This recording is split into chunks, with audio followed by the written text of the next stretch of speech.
The large gate of salutation, also known as the middle gate, leads into the palace and the second courtyard. This crenellated gate has two large octagonal pointed towers.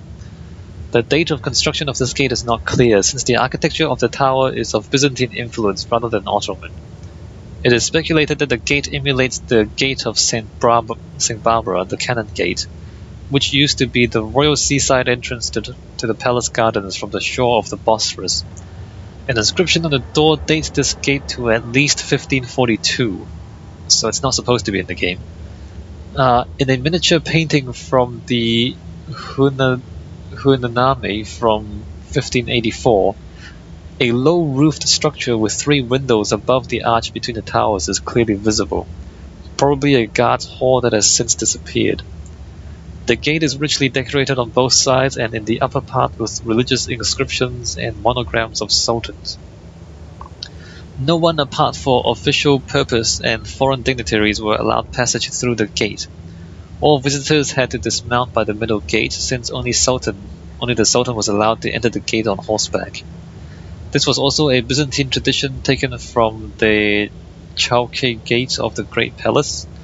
The Fountain of the Executioner is where the executioner purportedly washed his hands and sword after a decapitation, although there is disagreement if this is indeed that particular fountain. It is located on the right side when facing the Gate of Salutation from the first courtyard. On the right side, when facing what? There's no this fountain? Maybe. Possibly.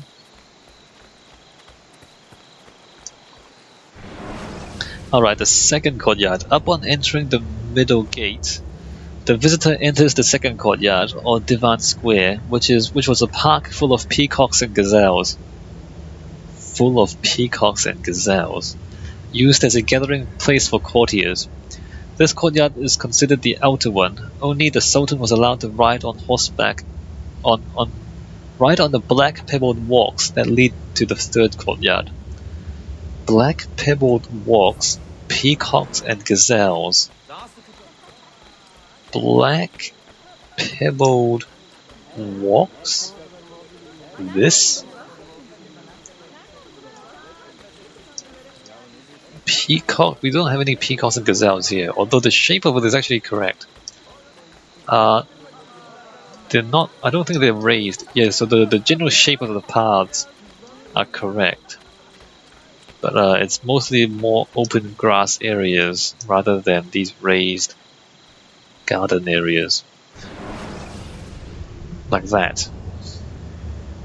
The courtyard was completed probably around 1465 during the reign of Mehmed II, but received its final appearance around 1525 to 1529 during the reign of Suleiman I. This courtyard is surrounded by the former palace hospital, bakery, janitary quarters, stables, the imperial harem and divan to the north, and kitchens to the south. At the end of the courtyard, the Gate of Felicity marks the entrance to the third courtyard. The whole area is unified by a continuous marble colonnade, creating an ensemble. Oh, that's good. Ensembles are good. Continuous marble colonnade. Well, there's a few marble columns here. I don't know about the continuous part. I guess there's bits like around there. Not entirely continuous. Oh, well, this is... Actually, it covers 3 sides in the game. That's not too bad. The Gate of Felicity is that. And it's actually quite accurate. Look, there's the gate there. Columns. Different colored marble columns. You'll see the dark, light, dark, and light. And the Gate of Felicity is there. Let me just come over here. Oh, look, the columns are... Are they correct? Hold on. No, all the marble columns are the same color in the game. The gate is fairly accurate though. Numerous artifacts from the Roman and Byzantine periods have been found on the palace site during excavations. These include sarcophagi, baptismal fonts, parapet slabs, and pillars and capitals. They are on display in the second courtyard in front of the imperial kitchens. Located underneath the second courtyard is a cistern that dates to Byzantine times. It is normally closed to the public. The second courtyard was primarily used by the Sultan to dispense justice and hold audiences. This was done here also to impress visitors.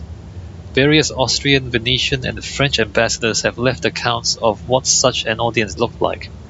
The French ambassador Philippe du Fresnay-Canaille led an embassy in 1573 to the Sultan. At the right hand was seated the Aga of Janissaries very near the gate, and next to him some of the highest grandees of the court. The ambassador saluted them with his head, and they got up from their seats and bowed to him. At a given moment, all the Janissaries and other soldiers who had been standing upright and without weapons along the wall of that court did the same, in such a way that seeing so many turbans inclined together was like observing a vast field of ripe corn moving gently under the light puff of zephyr. Alright, so highly disciplined. When the leader bows, everybody bows. We looked with great pleasure and even greater admiration at this frightful number of Janissaries and other soldiers, standing all along the walls of this court, with hands joined in front in the manner of monks, in such silence that it seemed we were not looking at men but statues, and they remained immobile in that way more than 7 hours without talking or moving. Certainly it is most impossible to comprehend this discipline and this obedience when one has not seen it. Alright. Janissaries, man. Strict protocol that governed the functioning and workings of the second courtyard was to ensure discipline and respect, as well as lend an air of majesty to the court. Oh look, carriages. Directly behind the gate of salutation on the northeast side, the imperial carriages are temporarily exhibited in the former outer stables and harness rooms. Wait a minute, is this useful? We don't really want to know about the carriages. Palace kitchens, though. The elongated palace kitchens are a prominent feature of the palace. Some of the kitchens were first built in the 15th century at the time when the palace was constructed. They are modeled on the kitchens of the Sultan's palace at Edirne. They were enlarged during the reign of Sultan Suleiman the Magnificent but burned down in 1574. The kitchens were remodeled and brought up to date according to the needs of the day by court architect Mimar Sinan. Rebuilt to the old plan by Sinan. Oh, actually, it's rebuilt to the old plan. So it should be similar to what was there before. They formed 2 rows of 20 wide chimneys, added by Sinan, rising like stacks from a ship from domes on octagonal drums. Okay. The kitchens are arranged on an internal street stretching between the second courtyard and the Sea of Marmara. The entrance to this section is through the 3 doors in the portico of the second courtyard. The Imperial Commissariat's lower kitchen door, Imperial kitchen door, and the confectionery kitchen door. Okay. The palace kitchens consist of 10 dome buildings. I'm not going to list them all. The meals for the Sultan, the residents of the harem, Enderun and Birun, were prepared here. Food was prepared for about 4,000 people. The kitchen staff consisted of more than 800 people, rising to 1,000 on religious holidays. As many as 8,000 meals a day could be prepared. Even the serving of food to the Sultan was strictly regulated by protocol. The kitchens included dormitories, baths, and a mosque for the employees, most of which disappeared over time. Apart from exhibiting kitchen utensils, today the buildings contain a silver gifts and utensils collection, as well as large collections of Chinese blue and white and Celadon porcelain. I'm not gonna look at the porcelain. Dormitories of the halberdiers with trestles? Really? Do you want to look at the kitchens? The kitchen is back there. I wonder if we can get to the kitchens. We can get to the kitchens from here. Except that we have to run past the guards to do so. I don't know if that's a good idea, to be honest. What if I arrow storm? That was a bad idea. That was a bad idea. Oh, it's the kitchens are back here. The kitchens are back here, and the Janissaries are quite angry that I shot some of them. Alright, so here are the kitchens. There is an internal street, as they say. There are 3 gates. And, what was it, 20 kitchens? Alright, well, he suddenly became calm again. Except now he's angry again. Please walk away. Please walk away. Please walk. Thank you. Well, that's the kitchens there. Interesting. At the end of the Imperial stables are the dormitories of the halberdiers with trestles. These quarters were used by a corps that was responsible for carrying food to the palace rooms, cleaning and serving service for the harem and the quarters of the male pages, moving furniture and acting as masters of ceremonies. The halberdiers wore long tresses to signify their higher position. The first mention of this corps is around 1527, when they were established to clear the roads ahead of the army during a campaign.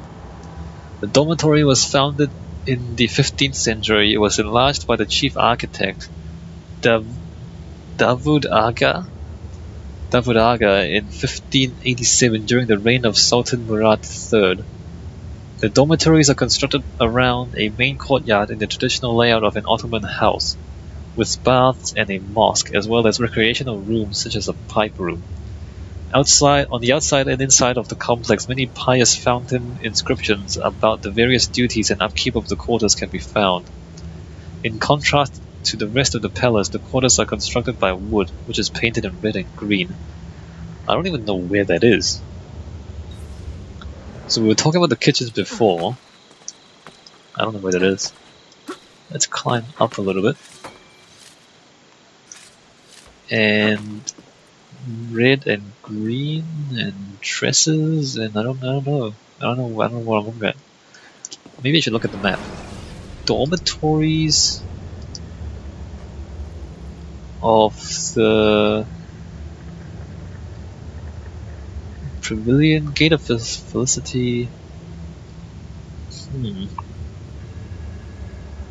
I don't know. This place is way too big.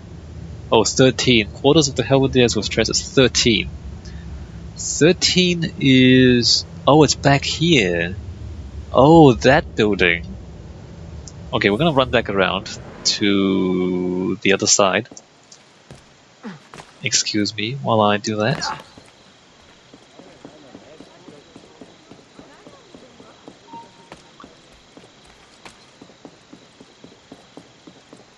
So... Oh wait, it's not in the game, is it? Because the game doesn't have a lot of this stuff, unless it's this. No, it doesn't. It's not in here. Well, okay, it's there. 13 dormitories. There doesn't look like much, does it? Well, there you go. Imperial Council? The Imperial Council building is the chamber in which the Ministers of State, Council Ministers, the Imperial Council, consisting of the Grand Vizier, Viziers, and other leading officials of the Ottoman state, held meetings. It is also called the Kubiauti, which means under the dome, in reference to the dome in the council main hall. It is situated in the northwest corner of the courtyard next to the Gate of Felicity. Northwest courtyard next to the Gate of Felicity. The Gate of Felicity is there. So that means the main council building must be these. Under the dome, northwest? So it should be this stuff here. Presumably. I'm not sure if that's correct or not. This stuff. The first council chambers in the palace were built during the reign of Mehmed II, and the present building dates from the period of Suleiman the Magnificent by the chief architect El Sidin. It has since undergone several changes, was much damaged and restored after the Harem fire of 1665, and according to the entrance inscription it was also restored during the periods of Selim III and Mahmud II. From the 18th century onwards, the place began to lose its original importance as state administration was gradually transferred to the Sublime Porte of the Grand Viziers. The last meeting of the council in the palace chambers was held on Wednesday, August the 30th in 1876 when the cabinet met to discuss the state of Murad V, who had been indisposed for some time. The council hall has multiple entrances from both inside the palace and from the courtyard. The porch consists of multiple marble and porphyry pillars with an ornate... we're not going to see the inside anyway. Let's not worry about this, although we can look at the pictures. It is a really impressive interior that we're not going to see in the game. So you're going to have to look at the pictures and be content with that. The Grand Vizier in an audience. That's pretty cool. Tower of Justice. Located between the Imperial Council and the Harem. So that's the Tower of Justice, which means the Harem is back there. It's several stories high and the tallest structure in the palace, making it clearly visible from the Bosphorus as a landmark. Blah blah blah, nothing really all that important. The tower symbolizes the eternal vigilance of the Sultan against injustice. Everyone from afar was supposed to be able to see the tower and feel assured that about the Sultan's presence. The tower was also used by the Sultan for viewing pleasures. The old tower used to have grilled windows enabling him to see without being seen, adding to the aura of seclusion. The golden window in the Imperial Council is accessible through the Tower of Justice, thus adding to the importance of the symbol of justice. Okay, if you say so. I don't think I should read the rest. Well, the Gate of Felicity is right there. I don't know if I want to read all of this. Third courtyard? In the palace? Let's read about the third courtyard. Beyond the Gate of Felicity is the third courtyard, also called the Inner Palace, which is the heart of the palace, where the Sultan spent his days outside the harem. It is a lush garden surrounded by the hall of the Privy Chamber, occupied by the palace officials, the treasury, the harem and some pavilions, with the Library of Ahmed III in the center. Entry to the third courtyard was strictly regulated and off-limit to outsiders. The third courtyard is surrounded by the quarters of the Agas, boys in the service of the Sultan. They were taught the arts such as music, painting, and calligraphy. The best could become Has Odel Aga, keepers of the holy relics of Muhammad and personal servants of the Sultan, or even become officers or high-ranking officials. The layout of the third courtyard was established by Mehmed II. Its size is roughly comparable to the second courtyard. The third courtyard is that. The rigid layout did not allow for any great changes. While Mehmed II would not sleep in the harem, successive sultans after him became more secluded and moved to the more intimate fourth courtyard and the harem section. The Hunename miniature from 1584 shows the third courtyard and the surrounding outer gardens as it must have appeared following its completion under Mehmed II. It also shows at the bottom the Sultan in what looks like a shore pavilion, either holding audience or being entertained by courtiers. Alright. So the third courtyard... The third courtyard, this one, had a library in the middle. Well, there's a library, but it's not in the middle. It's kind of on the side a little bit. And apparently this is the private gardens of the Sultan, with water ponds and things. It looks pretty good. This is the library. Alright. Audience. Oh, no, this is the audience chamber. Wait a minute. That's the audience chamber. Where's the library then? The library's not even here, is it? Never mind. So the thing we're standing on is the audience chamber. The audience chamber, also known as the audience hall or the hall of petitions, is right behind the gate of felicity to hide the view towards the third courtyard. This square building is an Ottoman kiosk surrounded by a colonnade of 22 columns, supporting the large roofs with hanging eaves. Inside is the main throne room with a dome and two smaller adjacent rooms. This audience hall was also called the Inner Council Hall in contrast to the Outer Imperial Council Hall in the second courtyard. It is an old building dating from the 15th century and further decorated under Suleiman I. Here the Sultan would sit up on the canopied throne and personally received viziers, officials, and foreign ambassadors who would present themselves. According to a contemporary account by envoy Cornelius Duplicius, the Shepherd, in 1533, the emperor was seated on a slightly elevated throne covered with gold cloth, replete with and strewn with numerous precious stones, and there were on all sides many cushions of inestimable value. The walls of the chamber were covered with mosaic works spangled with azure and gold. The exterior of the fireplace of this chamber of solid silver and covered with gold, and at one side of the chamber from a fountain water gushed forth from a wall. Alright.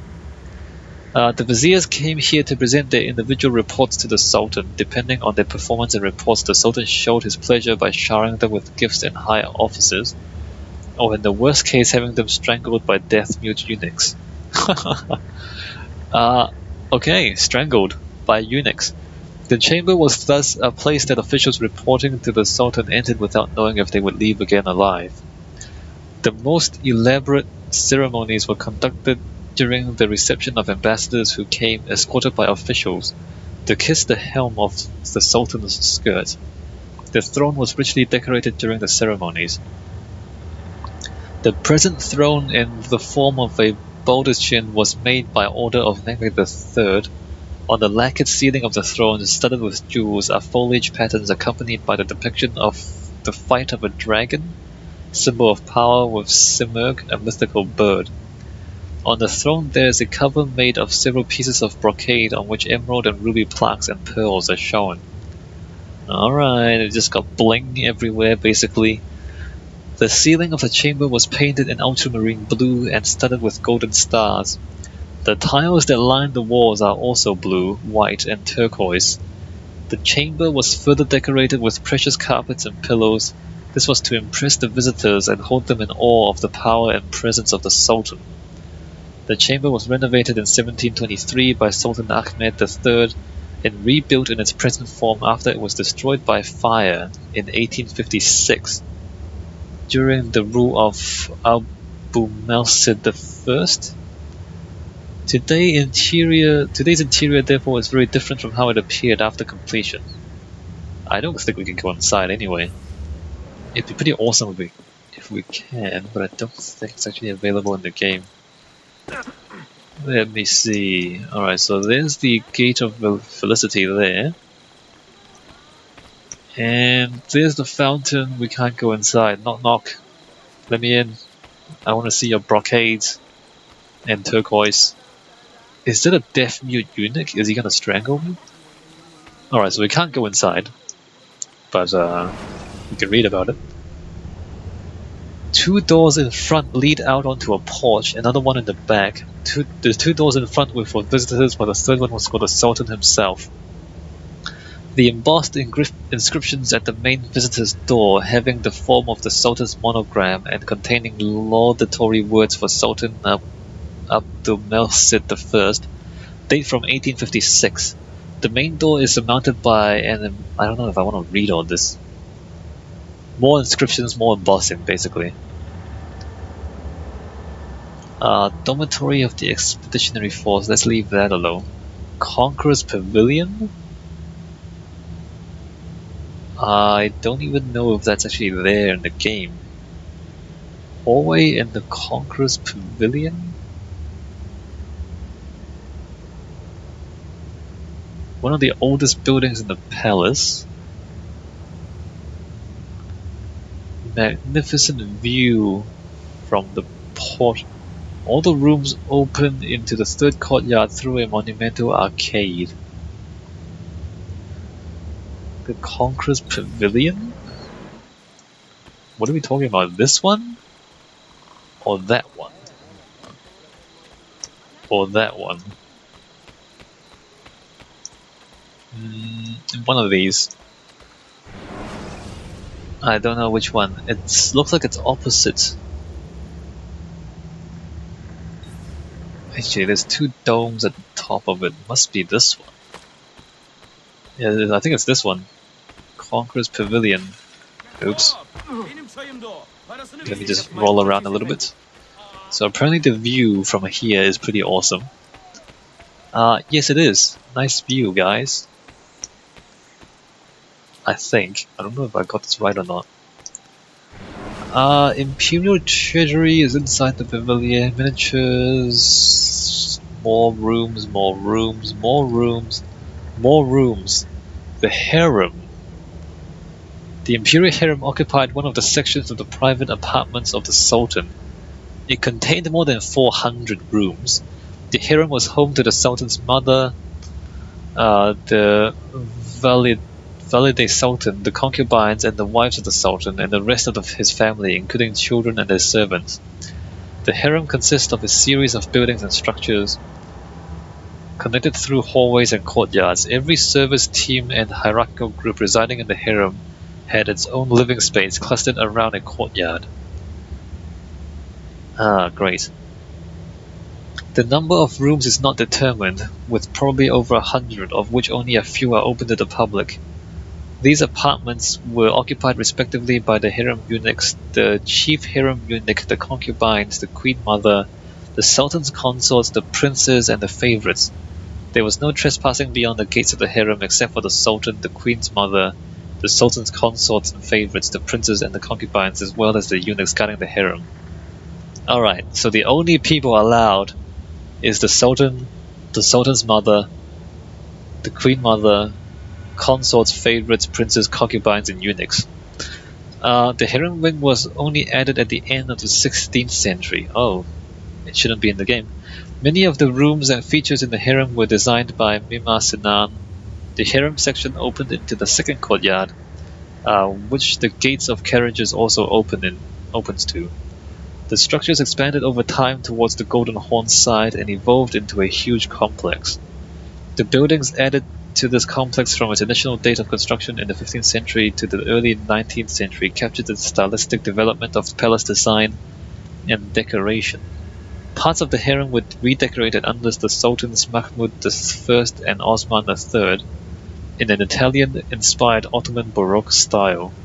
These decorations contrast with those of the Ottoman classical age. Alright, well, most of that is not really in the game. I mean, it is, but it's nowhere near big enough for, 400 rooms. Evolution Fountain, Courtyard of the Eunuchs. We're not going to go through all of that, although you can see how much stuff there is. Courtyard of the Sultan's Consort and the Concubines. Okay, that's interesting. Let's go back, because that's the little rectangular one we saw earlier. I was wondering about those. So it's part of the harem. So let me just come back here. The harem is back here. Not this courtyard, but the one further along here. This one is that, isn't it? I think it is. Courtyard of the Sultan's Consort and Concubines. The courtyard of the Sultan's consorts and concubines was constructed at the same time as the courtyard of the eunuchs. Oh, wait a minute. Is that other one the courtyard of the eunuchs? Must be. Alright, so the other one is the courtyard of the eunuchs. In the middle of the 16th century, it underwent restoration after the 1665 fire. It is the smallest courtyard of the harem. The porticoed courtyard is surrounded by baths. a laundry fountain, a laundry, dormitories, the apartments of the Sultan's chief consort, and the apartments of the stewardesses. The three independent tiled apartments with fireplaces overlooking the Golden Horn were the quarters where the consorts of the Sultan lived. These constructions covered the site of the courtyard in the late 16th century. At the entrance to the quarters of the Queen Mother, wall frescoes from the late 18th century depict landscapes, reflecting the Western influence. The staircase called the 40 Steps lead to the hospital of the harem, the dormitories of the concubines at the basement of the harem, and harem gardens. Alright. Exhibit representing the Queen Mother and her attendants in her apartments. Alright, well, that's the interior. Apartments of the Queen Mother. We're not going to go through all of this, although you can see just how richly decorated everything is. Holy cow. All that bling. Privy Chamber, Murata, Privy Chamber of Ahmed I, and on and on and on. Courtyard of the Favorites. Oh, this is at the back, isn't it? Forms the last section of the harem and overlooks a large pool and the boxwood garden. The courtyard was expanded in the 18th century, blah blah blah. The favorites of the Sultan were conceived as the instruments of the perpetuation of the dynasty in the harem organization. When the favorites became pregnant, they assumed the title and powers of the official consort of the Sultan. Alright. So the Sultan had many women he tried to make pregnant. I guess that's his job. And well, what are we talking about? It's back here, isn't it? Back here. Don't do that. Golden Road? Narrow passage that forms the axis of the harem? Doesn't look that fancy. Aviary? Fourth courtyard? Circumcision room. Wow. Okay. Interior of the circumcision room. Like there's a room specifically for circumcisions. So it must mean that circumcisions were a big deal, right? The Raven kiosk, Baghdad kiosk. Look at all this stuff. Wow. And on and on and on and on. Trees. Hollow trees. Huh. Security concerns.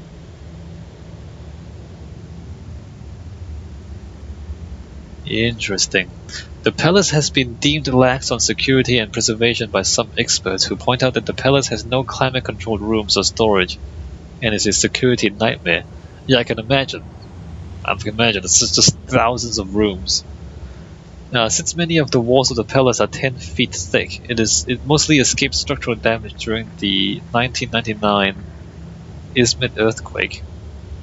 Following this catastrophe, the museum director placed the porcelain collection on more secure mounts in the palace.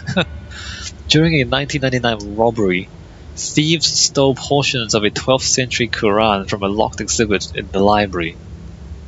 That's not very nice.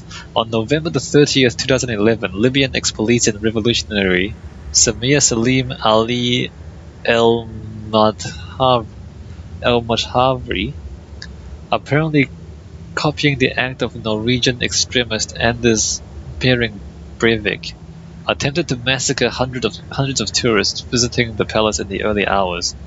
Stopped at the Bab-e-Humayun entrance by the palace guards, he opened fire on soldiers and security guards, injuring a few people. After that, he entered the main courtyard of the palace but was forced to retreat and search shelter in the entrance by the palace guard force. After a gunfight lasting over 1 hour, he was killed by Turkish police SWAT teams. The incident sparked the discussions about palace security, since a foreigner could enter the palace in daylight at working hours while carrying 2 hunting rifles. More security measures have been taken at the palace entrance the day after. Okay. Well, back during the Ottoman era, you would have thousands and thousands of janissaries just walking around. So security wasn't a big problem when you have that. But these days, it has become a slight problem. So it's just a huge sprawling palace complex, and I'm pretty sure that what we see in game is much smaller than the real thing. And it's kind of a shame that we can't see any of the interiors.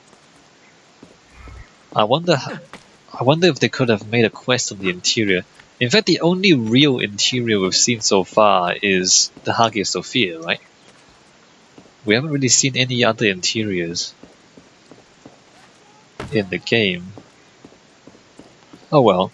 So that's the Topkapi Palace, and we skipped most of the Wikipedia article because there's just too many rooms. Oh, before we finish, let's go look at the Hagia Irene, which is right here. Since it's technically part of the palace, although it's an Ottoman structure that was conveniently retained. Alright, let's see what the game has to say about it. Database, locations, Hagia Irene, there we go. The second largest Byzantine church in Constantinople, Hagia Irene, doesn't look like it. It must have been shrunk down for the game. Hagia Irene, or Holy Peace, sits just inside the walls of the Topkapi Palace on the first hill. Restored from near ruin by Justinian in the 6th century, it served as an Orthodox church for almost 1,000 years. After the Ottoman conquest, the Sultan's Janissaries used the building as an armory owing to its close proximity to the new royal palace. Today, however, neither prayers nor guns fill the space with any regularity. Its primary use is as a music hall.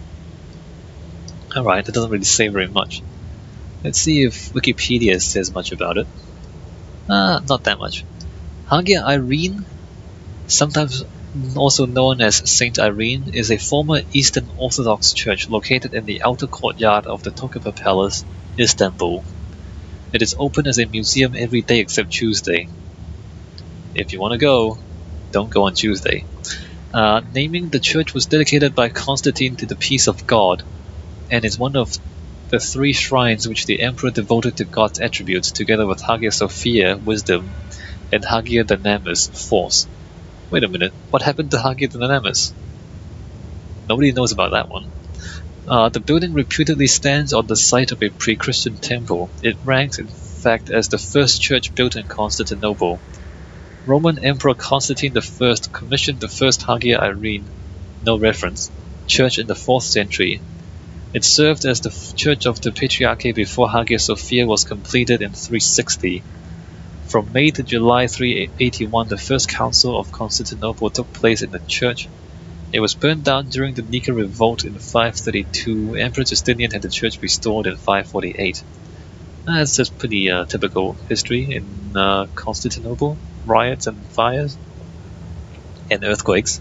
Heavily damaged by an earthquake in the 8th century, it dates in its present form largely from repairs made at the time. The Emperor Constantine V ordered the restorations and had its interior decorated with mosaics and frescoes. Hagia Irene is the only example of a Byzantine church in the city which retains its original atrium. A great cross in the half-dome above the main narthex, where the image of the Pantocrator of Theotokos was usually placed in Byzantine tradition, is a unique visage of the iconoclastic art. Presumably it replaced earlier decoration. The church was enlarged during the 11th and 12th centuries.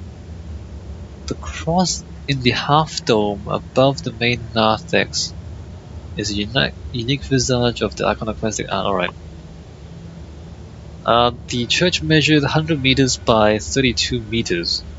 It has the typical form of a Roman basilica consisting of a nave and 2 aisles divided by columns and pillars. It comprises a main space, a narthex, galleries, and an atrium. Wait a minute, it's a rectangular. The one in the game is square and doesn't look anything like that. Are you kidding me? That's not what it looks like.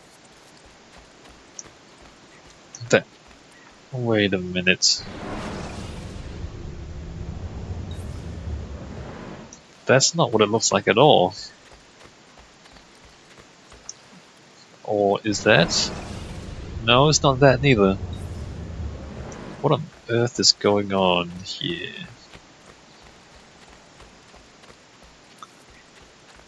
That's not actually the church, guys.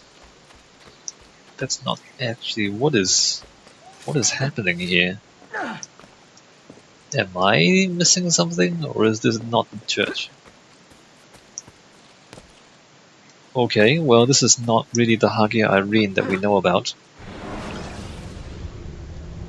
Arsenal. After the conquest of Constantinople in 1453 by Mehmed II, the church was enclosed inside the walls of the Topkapi Palace. The Janissaries used the church as an armory. It was also used as a warehouse for war booty. During the reign of Sultan Ahmed III, it was converted into a weapons museum.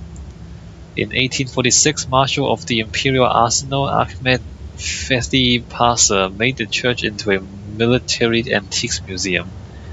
It was used as the military museum from 1908 to 1978 when it was turned over to the Turkish Ministry of Culture. And now it's used as a concert hall. Interesting. See, look at that. That's the church. It's rectangular. Wow. They did not give any respect to this building in the game. Seriously. Okay, well, there's Hagia Irene. Kind of. I mean, not really, but, kind of.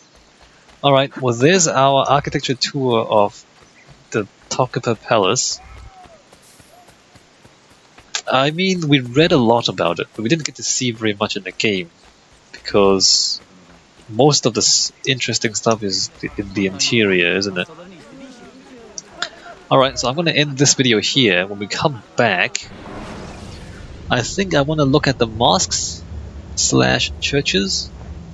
So if we go into the database and not people and locations and sort by churches. Wait a minute, churches includes mosques. So I think the next thing we should do is go look at the mosques in the game. There's only one aqueduct. So I think we'll do mosques, and then we'll do the old Roman buildings, so the forums and the obelisk, the hippodrome. And then after that, maybe we have a look at the Great Chain and the arsenal and various other things. So there'll be that. So next is mosques and churches. After that is the old Roman ruins. And then after that is various locations around the city. Alright, I'll see you guys in the next video.